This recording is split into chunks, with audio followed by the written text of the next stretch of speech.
the situation. La situación en Asia Occidental está relacionada con lo que quiero abordar, porque el primer punto es lo que has escrito en tu página web, el último artículo que has publicado, que es importante en relación con la guerra en Ucrania. Pero si miramos lo que está ocurriendo en Asia Occidental, Donald Trump ha vuelto, el bloqueo ha vuelto, la guerra ha vuelto. ¿Y qué significa eso para Rusia y para el conflicto que sigue en Ucrania?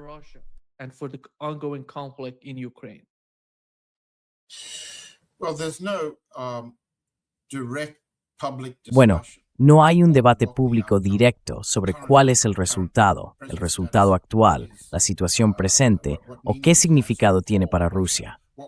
Lo que vemos por parte rusa son varios indicios de conflicto. Por ejemplo, una intensificación de la ayuda rusa a Irán, la finalización de un acuerdo para empezar a construir y ampliar la capacidad ferroviaria, entre Irán y Rusia e Irán, para aumentar la capacidad de transporte marítimo y permitir que Rusia haga lo que necesita hacer para demostrar que en el frente iraní se opone a que Estados Unidos escale la guerra contra su aliado. En fin, hay algunos indicios de eso.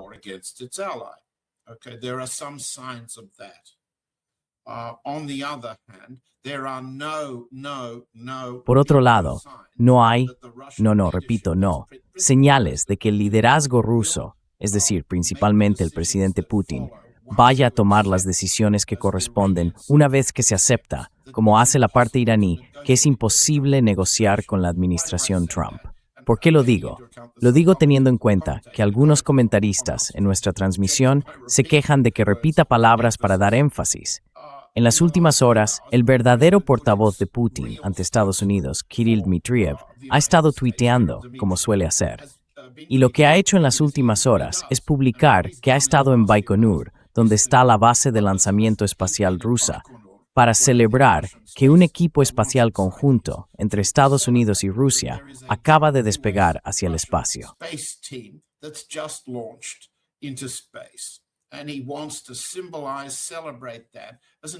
Y él quiere simbolizar y celebrar eso como un ejemplo de cooperación y colaboración entre Estados Unidos y Rusia, como si no hubiera una guerra en marcha, como si Estados Unidos no estuviera intensificando el conflicto al mismo tiempo y con la misma fuerza con la que pone un cohete en órbita.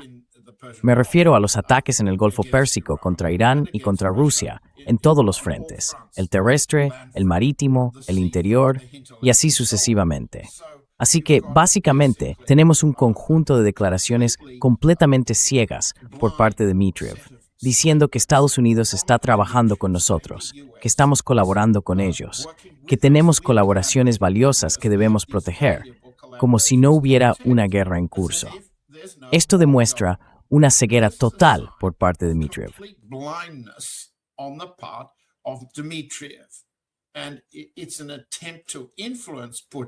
Y es un intento de influir en Putin para que siga minimizando hasta qué punto Rusia interpreta el comportamiento de Estados Unidos.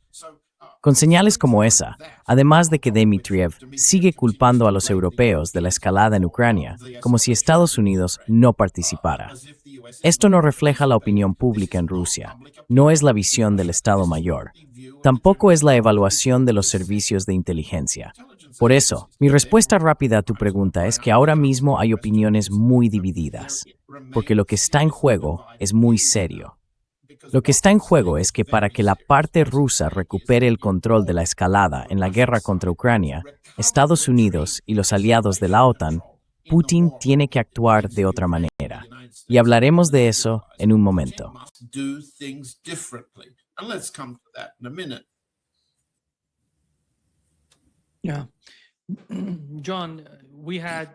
Sí, John, tuvimos, ya sabes, a uno de los que, no sé si podemos llamarlo, el mayor defensor de la guerra en Ucrania en Estados Unidos. Era Lindsey Graham. Falleció por lo que ocurrió. Como mencionas en tu página web, escribiste un artículo sobre lo que le pasó. Y fue algo muy extraño. Esa ruptura, ya sabes, es imposible que algo así ocurra dentro del cuerpo. Es algo muy difícil que se rompa. Pero al final, cuando miras a Lindsey Graham y su apoyo, parece que Donald Trump va a respaldar la resolución bipartidista que tienen en Estados Unidos. para apoyar la guerra en Ucrania. bipartisan resolution that they have in the United States to support the war in Ukraine. He said that he's going to support that. Correct. It means Dijo que va a apoyar eso. Eso significa que van a volver, que van a enviar todo lo que tengan. Y Donald Trump, de alguna manera, no parece sentir tanto el impacto de lo que pasa en Ucrania. Así que, ¿cree que la muerte de Lindsey Graham podría influir de algún modo en el campo de batalla o en los cálculos del gobierno de Trump o del lobby ucraniano en Estados Unidos, que sabemos que tiene bastante poder allí? The short answer to that's no. You begin with La respuesta corta es no. Empiezas mencionando la rotura de la aorta como causa de la muerte de Lindsey Graham. Eso es una forma común de ataque cardíaco. Mata muy rápido. Las estadísticas muestran que, cuando la aorta se rompe así, sí, se produce una hemorragia interna y la persona muere en cuestión de minutos. Es prácticamente imposible salvarla, a menos que ya esté en el hospital y se pueda hacer una cirugía a corazón abierto. No tengo ninguna duda, y no he visto ningún comentario serio en Rusia que dé la menor base a los rumores de que hubiera una implicación rusa en la muerte de Graham. Graham's death. There wasn't. Ruptured aorta is No, no la hubo. Una aorta rota es una forma común de ataque al corazón. Es más claramente letal. Y en su caso lo fue.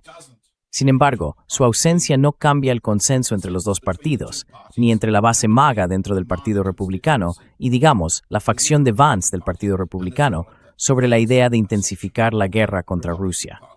El problema, en términos técnicos y tácticos, es que sin Graham hay un voto menos para los republicanos en el Senado. Pero eso se reemplazará rápidamente. No estoy sobre quién va a sustituirle. No soy un experto en la política de Carolina del Sur, si es eso a lo que te refieres. El asunto es un poco distinto. La cuestión es si sin Graham al frente del Comité de Presupuesto del Senado, se romperá el consenso que él puede construir para respaldar las peticiones de Trump de aumentar las asignaciones presupuestarias para su mayor gasto tanto en la guerra en Irán como en la guerra contra Rusia. No veo que la destitución de Graham haga otra cosa que eliminar a un defensor ruidoso de lo que la administración Trump ya ha asumido.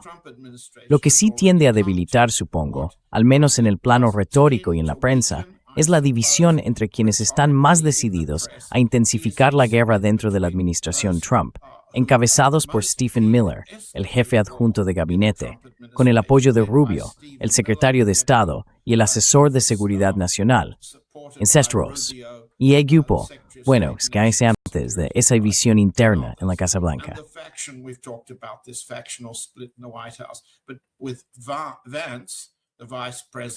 Pero con Vance, la vicepresidenta, algunos generales y otros que quieren llegar a acuerdos pacíficos para proteger el consenso político interno, que respalda no solo a Trump y a los republicanos en las elecciones de mitad de mandato, sino también la sucesión de Trump, que Vance obviamente quiere heredar y que sigue dominando incluso frente al sucesor dinástico, Donald Trump Jr.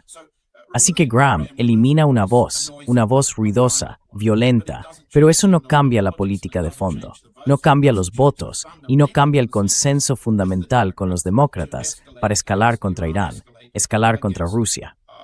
El proyecto de ley de sanciones, que ahora recibirá un apoyo acelerado como, entre comillas, homenaje a Lindsey Graham, impone aranceles del 400%, aranceles punitivos y la destrucción de todo el comercio con países como India, China y Turquía.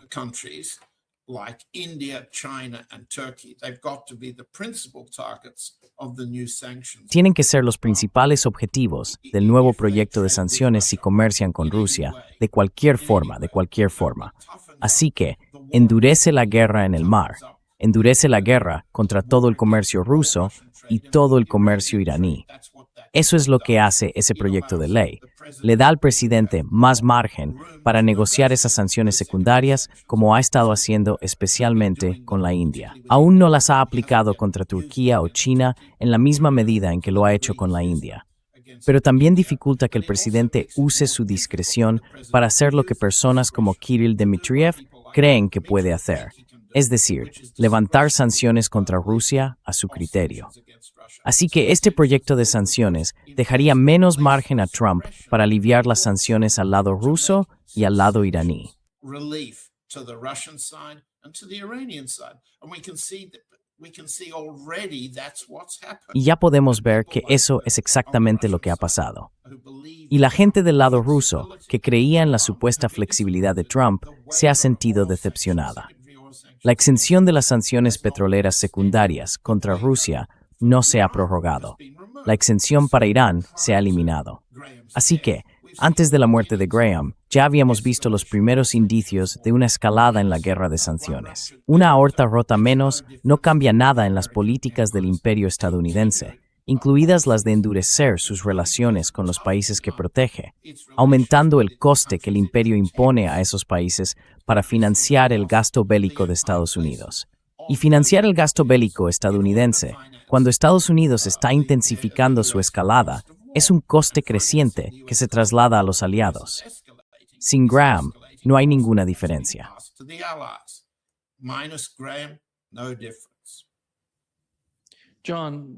John, ¿cuál es la percepción del ministro de Asuntos Exteriores ruso, Lavrov, sobre los ataques ucranianos contra Rusia? ¿Y qué opinas tú al respecto? And how did you find? Thank you for mentioning that.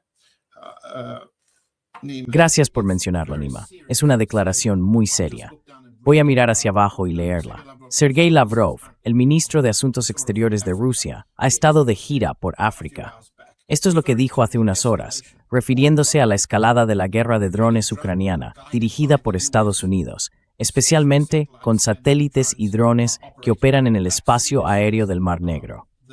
Esa escalada ha provocado un número asombroso de ataques de drones ucranianos contra barcos rusos en el mar de Azov. Así que, a lo que responde Lavrov es a esto. Lo que está haciendo el régimen ucraniano, ha dicho Lavrov, ni siquiera es piratería. Al menos dijo, los piratas roban y se quedan con la carga. Pero aquí, el objetivo es simplemente causar daño, intimidar.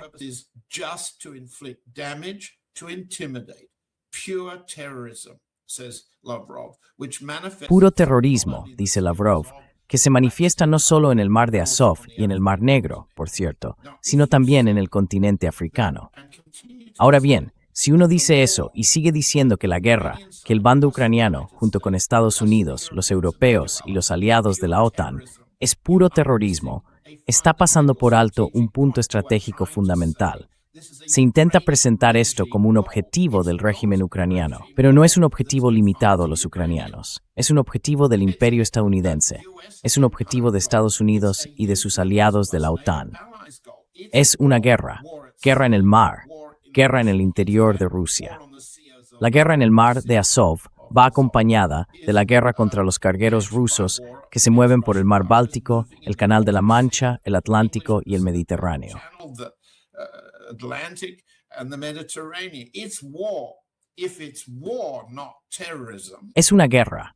Si es una guerra y no terrorismo, la respuesta debe ser que Rusia recupere el control de la escalada en los campos de batalla, en todos ellos, en todos los frentes.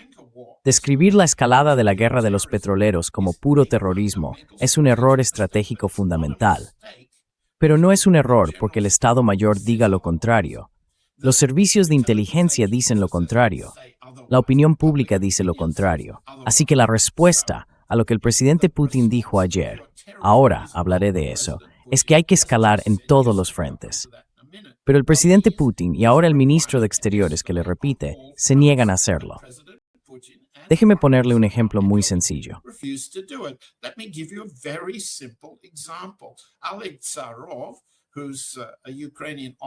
Oleg Tsarov, que es una figura de la oposición ucraniana y un portavoz muy elocuente del sentido común y de la forma en que, digámoslo así, piensa la opinión pública experta en Moscú, escribe cada día en su cuenta de Telegram. Y recomiendo a los oyentes que echen un vistazo a Oleg Tsarov. Se escribe TSROV, siempre en ruso, pero fácil de seguir en inglés usando una traducción automática. Hace unas horas dijo lo siguiente. Podemos cerrar completamente y con calma el espacio aéreo a los drones y aviones estadounidenses y británicos sobre el Mar Negro para que no compartan datos con Ucrania. Pero no lo hacemos. Para eso, todo está preparado. Solo hace falta tomar una decisión política. You only need to make a political decision. What's Tsarov saying here? As politely. Lo que está diciendo Tsarov aquí es, con toda la cortesía y el tacto político posibles, que hace falta una decisión directa del propio presidente Putin. Es decir, si vamos a responder a esta escalada de la guerra de la que acabas de hablar, no lo haremos tratándola como un acto de terrorismo por parte de Ucrania. Atacaremos los métodos que están utilizando esos atacantes, que incluyen todo tipo de sistemas de guiado que vuelan en el espacio aéreo del Mar Negro.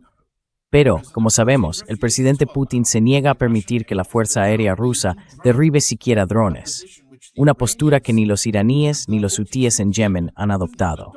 Ellos no han calificado los ataques que sufren como terrorismo puro, los han declarado actos de guerra. Y esto fue lo que dijo ayer el presidente Putin en un mitin electoral. Voy a leerlo textualmente, un momento, disculpad.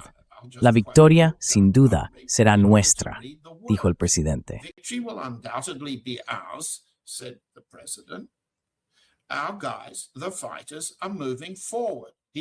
Nuestros hombres, los combatientes, están avanzando. Se refiere a la guerra terrestre.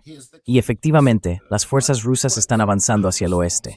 Aquí está la cita clave. Nuestras respuestas siempre serán en espejo. Donde intenten golpear el territorio de Rusia, responderemos de forma simétrica, varias veces más fuerte. El enemigo lo sentirá. Ya lo siente, espero. Espero que lo sienta y lo sentirá varias veces más fuerte. En otras palabras, el presidente Putin está reiterando, a pesar de todas las presiones que se han ejercido a puerta cerrada en los últimos días, que la respuesta rusa a estos ataques será en espejo, simétrica, golpe por golpe, confianza en Trump. Y esto no refleja un error estratégico fundamental. El presidente Putin puede oír la queja de Oleg Tsarov. President Putin can hear Oleg Tsarov's complaint. He simply refuses to adopt that position. Él simplemente se niega a adoptar esa postura. Al no asumir esa escalada y tratar al otro bando como si fuera una alianza en guerra, lo que hace es fomentar aún más la escalada. Así que, cuando el presidente Putin dice que el enemigo lo sentirá, que ya lo siente, espero, y que ahora lo sentirá varias veces con más fuerza, eso no está ocurriendo. ¿Por qué? Como hemos dicho aquí, y como la mayoría de nuestros colegas dicen en tu programa, Nima, lo que siente el pueblo ucraniano es irrelevante para la guerra del imperio estadounidense contra Rusia. El propio Putin lo ha reconocido. Es una guerra hasta el último ucraniano. Y cuando ya no queden ucranianos que puedan ser reclutados o forzados a luchar en el frente, Francia retrocederá hacia el oeste. Pero lo que quedará será una plataforma de guerra, una plataforma de lanzamiento en territorio ucraniano de los aliados contra Rusia, para siempre, si hace falta.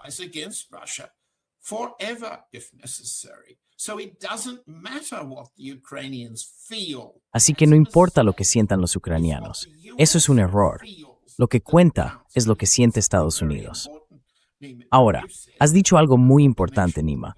Has dicho que, en relación con la desaparición de Graham, una desaparición nada lamentable, el votante estadounidense que va a las urnas dentro de poco, al expresar ese sentimiento a través de senadores y congresistas, no siente el dolor de la guerra en Europa.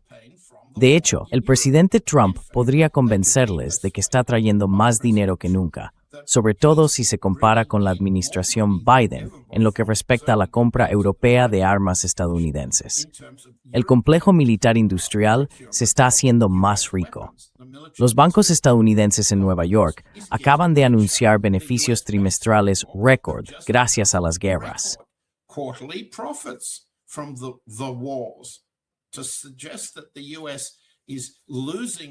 Sugerir que Estados Unidos está perdiendo la guerra no es una preocupación de los bancos estadounidenses. Tampoco lo es del complejo militar industrial del país. Y los votantes estadounidenses no están sintiendo dolor. Por eso pueden seguir financiando, seguir ignorando la guerra en Europa. Si eso debe ser una oportunidad para que la parte rusa reevalúe su idea de que se enfrenta a un terrorismo puro, también es una oportunidad para pensar qué puede hacer Rusia, como hace Irán, para causar dolor a los votantes estadounidenses, para recordarles que esas guerras que están financiando, esas guerras por las que votan al apoyar a los candidatos de Trump que quieren intensificarlas, esas guerras les cuestan. Por tanto, deberían pensárselo 2 veces antes de seguir financiándolas. Estas son cuestiones políticas y estratégicas fundamentales que la parte rusa se niega a debatir en público.